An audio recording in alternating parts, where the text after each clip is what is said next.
Akhirnya pindah lah jadi anak silver gitu. perpindahan itu juga ada ceritanya. Nah, jadi aktivitas menjadi anak karung, anak gerobak itu sebenarnya hanya satu strategi untuk membuat orang belas kasihan memberikan uang.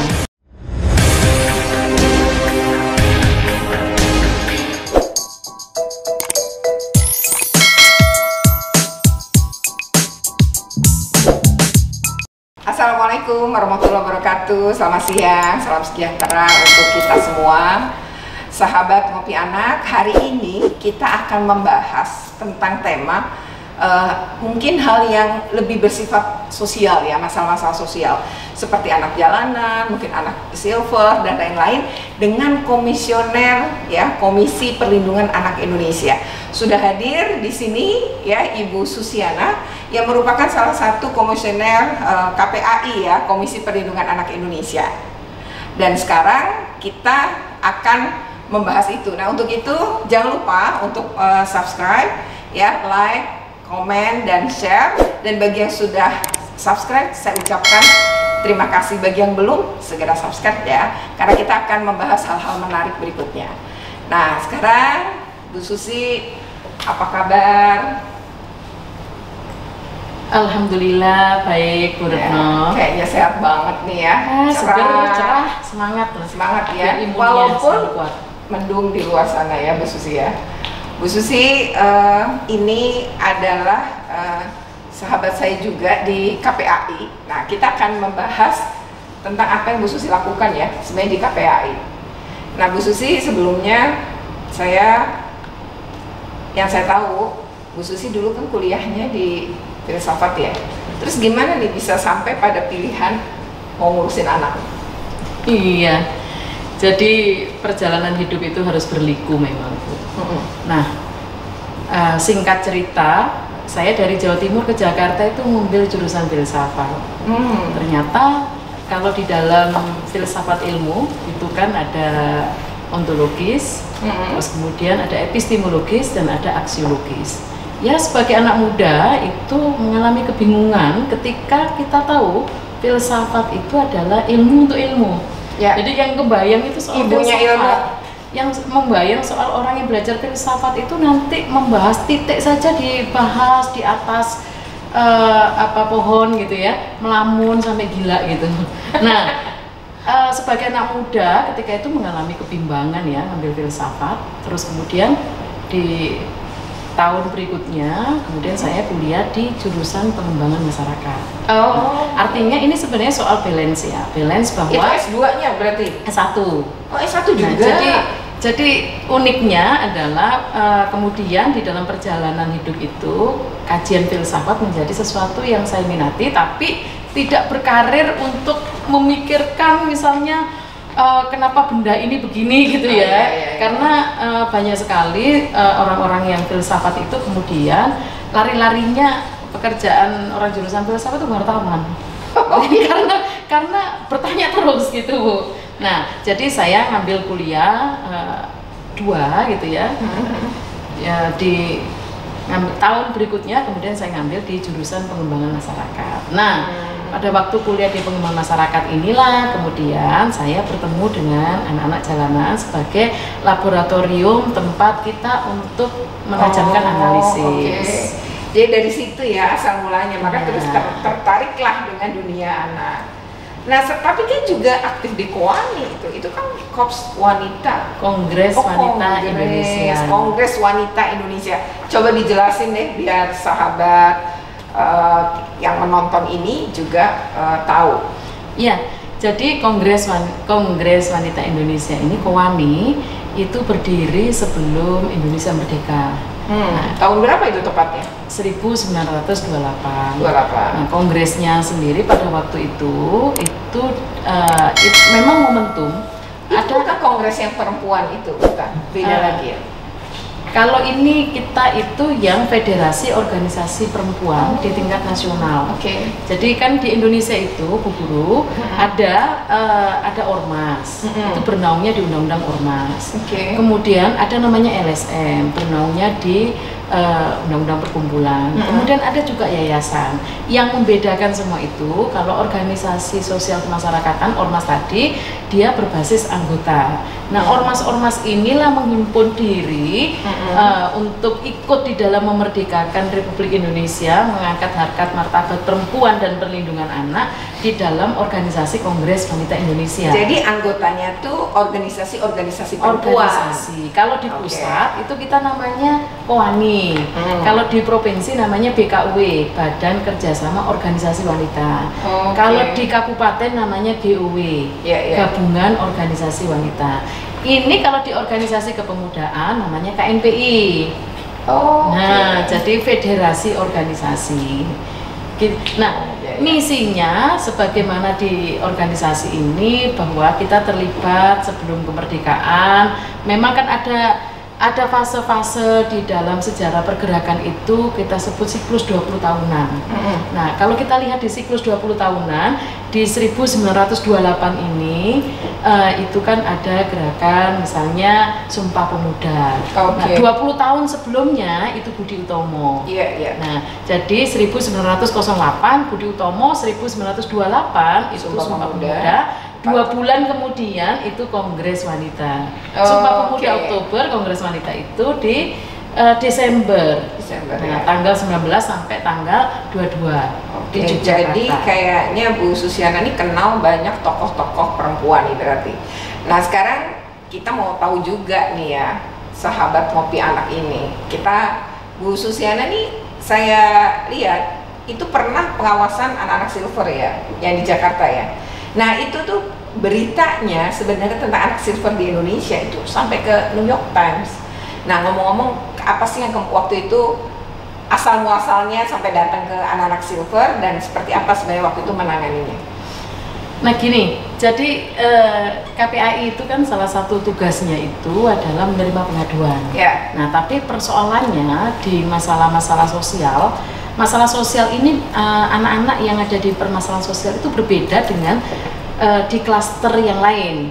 Jadi kalau di klaster yang lain memang masalah anak, misalnya anak berat badan menghukum, anak terjadi pelanggaran di bidang pendidikan, di pengasuhan, itu memang masalahnya berkaitan dengan anak.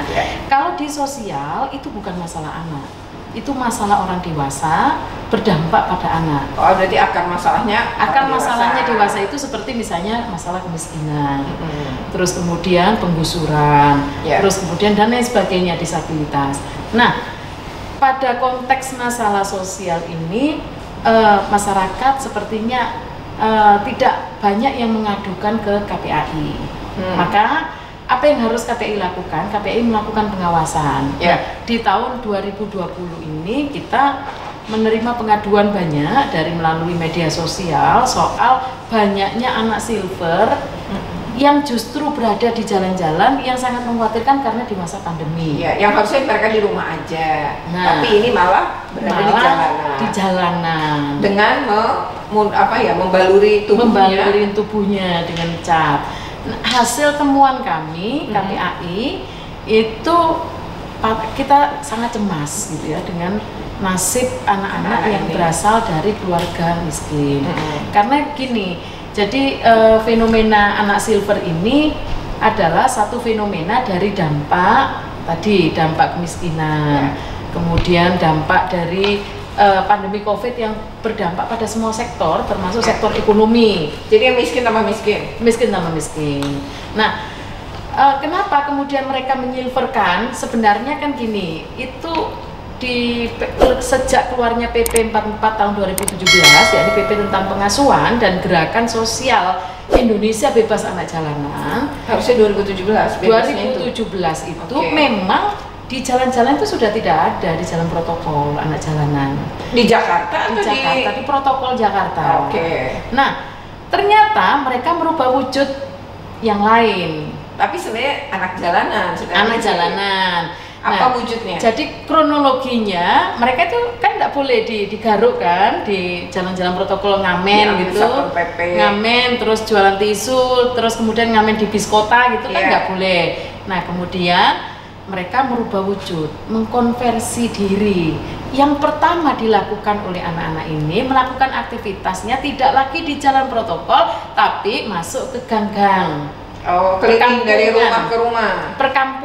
Perkampungan di Jabodetabek. Nah, jadi kalau dulu protokol, kemudian di perkampungan Jabodetabek dan di perbatasan Jabodetabek itu. Apa yang mereka lakukan? Mereka menjadi anak ondel. Awalnya. Nah, jadi awalnya mereka anak ondel itu maksudnya dia bawa ondel, mengangkat ondel-ondel itu. Di Jakarta itu kan ada ara-araan gitu ya. Jadi yang ada pakai musiknya, ada gitu. musiknya gitu kan. Ada apa namanya itu kayak boneka besar, raksasa itu, boneka raksasa, ondel-ondel.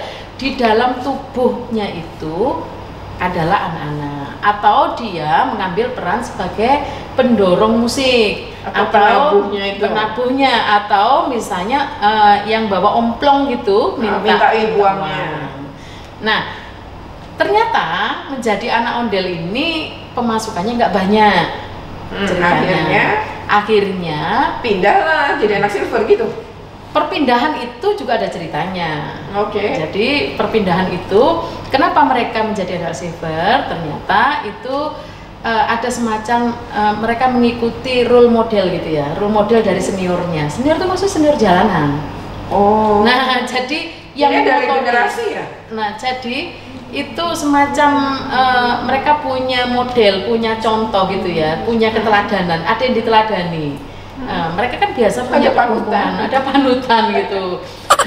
Nah, mereka kan kumpul gitu ya. Nah, kumpul itu yang lebih senior cerita, nggak apa-apa kok, nggak panas gitu. Oh, pas pakai itu yang dibalurin itu. Nah, itu senior yang dimaksud nih, seniornya adalah anak-anak jalanan juga, yang senior. Tapi udah bukan usia anak atau bukan usia anak. Nah, kenapa fenomena ini menjadi booming di Indonesia? Karena terinspirasi dari manusia emas. Nah, istilahnya lain lagi ya. Kayak itu manusia silver, manusia emas yang ada di Kota Tua. Nah, jadi kenapa mereka terinspirasi? Karena ada satu pandangan di masyarakat bahwa di Kota Tua itu seperti seniman gitu loh. Jadi perlakuan masyarakat terhadap manusia emas di Kota Tua itu diperlakukan seperti seniman, bukan diperlakukan sebagai pengemis. Ini menginspirasi senior jalanan. Nah, jadi di Kota Tua itu kan merasa seperti lebih baik ya cara mandangnya gitu ya. Memandangnya naik kelas gitu Bu Guru. Jadi membalurkan tubuhnya gitu ya. Terus kemudian melakukan aktivitas di Kota Tua itu kan anak-anak seneng kan sambil foto.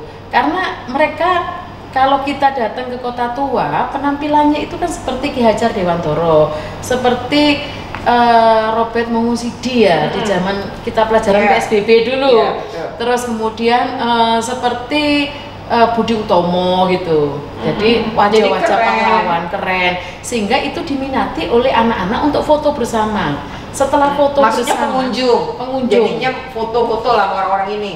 Setelah pengunjung itu foto, anak-anaknya mereka memberikan uang seikhlasnya. Ini menginspirasi anak-anak jalanan. Jadi cerita gitu ya. Nah, iya, cukup panjang itu. Terus kok dari Kota Tua mereka kemudian pindah ke bukan pindah yang di Kota Tua, yang di Kota Tua tetap. Apa yang aktivitas manusia emas di Kota Tua itu menginspirasi anak-anak jalanan untuk melakukan hal yang sama di tempat lain. Iya. Jadi sebenarnya itu tadinya manusia emas itu seperti seniman tadi. Lalu ini menjadi inspirasi. Oleh masyarakat dianggap sebagai seniman. Akhirnya dicontohlah dan menjamurlah di Jabodetabek tadi. Bukan hanya di Jabodetabek. Kalau manusia silver di Sumatera Selatan, di Jogja, terus kemudian di Tegal, di Tasikmalaya, di Medan, di Bandung. Nah, terus kemudian justru yang unik itu memang Surabaya itu tidak ada. Surabaya nggak ada. Solo juga nggak ada. Solo juga tidak ada. Yang itu yang dua yang unik ya. Tapi kalau tadi apa sih anak jalanan yang istilahnya mentransformasi diri atau mungkin untuk keamanan juga gitu ya, sehingga mereka kemudian bentuknya seperti nyeni tadi. Yang kedua tadi kata Bu Susi kayak ondel-ondel tuh ke pemukiman-pemukiman gitu. Tapi itu bisa dibilang nggak kalau target pemerintah terkait dengan anak jalanan 2017 tuh bebas anak jalanan itu tercapai nggak? Walaupun sudah transformasi diri ya, tidak lagi di jalanan seperti dulu gitu. Nah, kalau pemerintah itu fokusnya hanya pada hal teknis, maka dia program yang sifatnya teknis itu tidak akan menyentuh pada sisi substansi. Akar masalahnya tidak tersentuh. Nah, kita kan punya problemnya coba. Ya ini sebenarnya juga masukan buat pemerintah bahwa kita harus mulai melihat secara detail akar permasalahan. Kalau dalam hal ini akar masalahnya kemiskinan. Dalam hal ini akar masalahnya itu memang satu kemiskinan. Jadi yang tadi aktivitas anak ondel maupun anak silver. Jadi mereka kan ketika misalnya menjadi anak ondel, penghasilannya kan nggak banyak. Kemudian pindah menjadi anak silver. Nah, sebenarnya anak-anak silver ini ataupun misalnya juga ada wujud anak karung, anak gerobak, itu sebenarnya intinya sama. Anak karung itu yang bawa pengemis. Pemulung itu anak karung apa bukan maksudnya? Jadi gini, semuanya pengemis, oke. Senior mereka nampaknya itu memahami psikologis orang Indonesia. Orang Indonesia itu tidak suka memberikan uang kepada pengemis. Tapi orang Indonesia suka memberikan tip misalnya kepada ojek online gitu kan, suka memberikan tip kepada. Nah, jadi aktivitas menjadi anak karung, anak gerobak itu sebenarnya hanya satu strategi untuk membuat orang belas kasihan memberikan uang. Karena disangkanya anak karung tadi adalah berupaya. Jadi anak karung itu dianggap sebagai pemulung, padahal memang aktivitasnya bawa karung. Yang mungkin tidak mengambil sampah. Sama dengan anak gerobak, anak yang ditaruh di gerobak, orang tuanya duduk gitu ya. Itu biasanya itu banyak tuh itu biasanya pada apalagi menjelang Ramadan ya. Ramadan. Kenapa terjadi pada saat Ramadan? Ini juga memanfaatkan psikologi masyarakat Muslim Indonesia. Yang dimana pada bulan Ramadan gitu ya? Itu dianjurkan untuk bersedekah dan mendapatkan pahala berlipat ganda. Nah, jadi mereka tinggal kemudian yang nadahin gitu kan, Bu Guru. Betul. Menarik juga ya. Artinya Bu Susi juga sudah menarik ya, bahwa ada akar masalah ya. Kalau terkait dengan itu dengan anak-anak yang terkategori sebagai anak jalanan ya. Tapi kalau misalkan Bu Susi bidangnya ini bidang sosial dan anak dalam situasi darurat ya. Kalau tadi kan bidang sosial kira-kira ya. Kalau anak dalam situasi darurat, gempa misalnya atau mungkin bencana alam lain, itu gimana Bu Susi mengatasinya, menanganinya gitu ya? Iya, ini juga KPAI itu juga konsentrasi ke arah bagaimana penanganan atau perlindungan anak dalam situasi darurat. Nah, artinya di dalam 3 tahun sebenarnya pandemi juga darurat ya. Jadi sebenarnya ketika terjadi bencana daruratnya double dong. Double. Itu kayak apa tuh? Jadi kalau di bencana, bencana ini apalagi bencana-bencana yang besar. Nah, itu penting untuk pengaruh utamaan perlindungan anak korban bencana.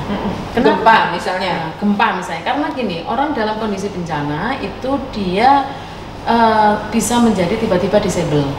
Satu, yang kedua dia bisa menjadi tiba-tiba yatim, dia bisa menjadi tiba-tiba miskin. Nah, jadi kondisi bencana bisa merubah perilaku masyarakat, termasuk bagaimana orang dewasa atau keluarga di dalam melindungi anak. Yang tadinya kalau tiba-tiba disabel tuh misalnya reruntuhan gempa, akhirnya kakinya kena, akhirnya harus amputasi. Salah satunya misalnya gitu kan. Jadi yang paling lumrah terjadi itu adalah menyebabkan kemiskinan. Artinya yang biasanya itu kan merubah perilaku secara langsung. Biasa tinggal di satu rumah bersama keluarganya, sekarang kemudian harus tinggal rame-rame di pengungsian dengan segala keterbatasan, dengan tanpa perlindungan. Nah, konteks yang bencana besar seperti Palu itu punya kerentanan yang juga harus diantisipasi sejak dini, yakni dari hasil pengawasan KPAI kerentanannya itu adalah menjadi korban trafficking. Jadi perkawinan anak juga. Perkawinan anak juga. Itu misalnya terjadi di bencana Aceh yang bisa penanganannya sampai 8 tahun. Nah, trafficking itu begini. Biasanya yang terjadi pada situasi bencana karena orang tuanya itu menjadi korban gitu ya. Apalagi bencana sosial. Konflik sosial seperti Ahmadiyah gitu ya. Nah, udah dia diambil oleh yang ngaku saudaranya di Jakarta atau di Jawa, ngaku di sekolahin. Ternyata sudah sampai di Jawa disuruh untuk jaga toko atau dipekerjakan menjadi ART, asisten rumah tangga atau ngasuh bayi.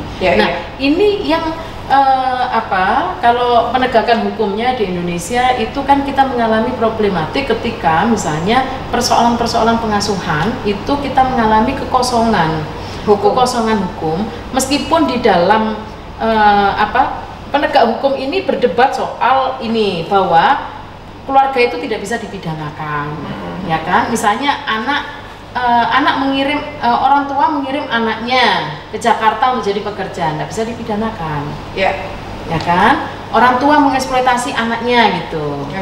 Kalau gempa itu dahsyat banget gitu ya, sebenarnya anak itu paling menjadi korban ya, anak dan perempuan ya. Tapi kalau misalnya banjir, kan kalau nggak salah baru ini ke tempat banjir tuh. Nah kalau itu gimana? Kalau banjir apa yang dilihat untuk pemenuhan hak anak dan melindungi anak? Nah jadi yang paling dasar itu kebutuhan itu kita ada peningkatan ya di dalam layanan yang diberikan pemerintah. Peningkatannya apalagi banjir ya. Artinya kalau dulu sebelum kami memberikan rekomendasi, dulu itu pokoknya bikin bikin tenda-tenda gitu seasalnya gitu ya. Di tengah becek gitu, banyak lalat gitu. Terus kami merekomendasikan KPAI agar penampungan ini adalah yang layak dan ramah bagi anak. Nah, sehingga bangunan-bangunan seperti sekolah itu dijadikan kantor desa, kantor kelurahan sebagai pengungsian. Itu yang pertama. Yang kedua, sebelum kami memberikan rekomendasi, kita tugasnya kan pengawasan. Artinya kita memberikan rekomendasi kepada pemerintah soal bagaimana melayani hak dasar anak. Jadi sudah mulai dipisah yang namanya toiletnya, toilet laki-laki, perempuan. Nah, artinya kita perlu mengapresiasi upaya yang dilakukan oleh pemerintah ini.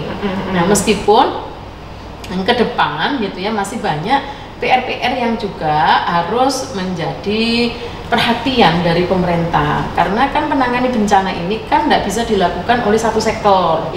Misalnya BNPB itu hanya mengkoordinasikan, tapi ada sektor-sektor lain yang juga harus terlibat. Peran dinas-dinas terkait. Peran dinas, kayak misalnya yang di dalam bencana itu yang harus segera dilakukan selain layanan dukungan psikososial bagi anak, itu adalah kayak semacam fasilitas pojok ASI gitu ya, fasilitas-fasilitas yang untuk privasi anak perempuan gitu kan. Karena apa? Karena dalam kondisi penampungan gitu, anak itu kan rentan menjadi korban kekerasan seksual. Dia melakukan apapun semuanya dilihat. Nah, terus kemudian juga perlu adanya ruang konsultasi keluarga, kan? Ruang konsultasi keluarga itu karena kan shock, apa yang harus dilakukan ya bingung. Dia mau ke toilet dia bingung, nggak ada. Dia mau ini dia bingung. Jadi yang agar anak ini bisa terlindungi, maka orang tua harus diberikan fasilitas juga. Keluarga harus diberikan fasilitas ruang konsultasi keluarga. Jadi kalau orang tuanya nggak stres, kan anaknya juga nggak dapat kekerasan juga ya. Setidaknya nggak diomelin, nggak dipukul, nggak dilampiaskan ke anak. Nah kalau harapannya Bu Susi apa nih dari semua cerita itu? Yang pemerintah kan tadi ada apresiasi pemerintah, tapi ada juga kekurangannya dan lain-lain. Nah tapi kalau secara umum apa harapannya nih untuk anak-anak? Iya, harapannya itu jadi perlindungan anak hulunya itu ada di keluarga.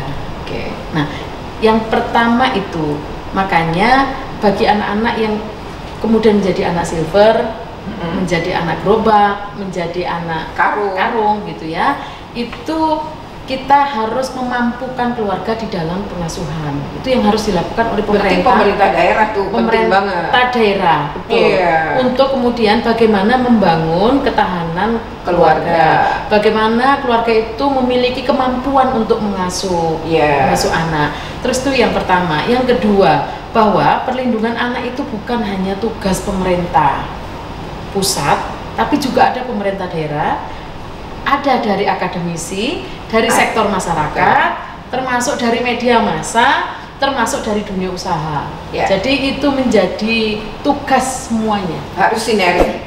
Nah, demi anak-anak Indonesia. Terus kemudian apa yang harus dilakukan yang paling mudah? Yang 2P tadi kan? Apa itu? Pelopor dan pelapor. Oke. Bisa dijelasin apa pelopor? Nah, artinya yang bisa dilakukan oleh masyarakat itu menjadi pelopor adalah menjadi dia ya pelopor di dalam perlindungan anak. Ya, menjadi pelapor bahwa ketika ada tindak kekerasan, ada pelanggaran hak anak, kemudian yang paling pertama untuk mengadukan kepada pihak berwajib, apakah itu pidana atau perdata atau sengketa. Seperti itu, Bu Guru. Menarik sekali ya diskusinya 2P ini ya. Berarti kalau 2P tadi adalah pelopor dan pelapor. Ini sesuatu yang sangat menarik. Dan tadi catatan Bu Susi adalah melindungi anak-anak itu tidak bisa dilakukan hanya berharap pada pemerintah, tetapi juga ke banyak sektor dan juga melibatkan mulai dari pemerintah pusat, pemerintah daerah, masyarakat tadi, dunia usaha, bahkan media massa. Oke, kita tutup diskusi ini dan jangan lupa ya untuk melakukan like, comment, share, dan juga subscribe. Bagi yang sudah melakukan subscribe, kami ucapkan terima kasih dan sampai bertemu pada obrolan tentang anak ya berikutnya. Terima kasih. Assalamualaikum warahmatullahi wabarakatuh. Terima kasih Bu Susi atas waktunya. Semoga sukses terus ya, baik di KPAI-nya maupun di KUAN.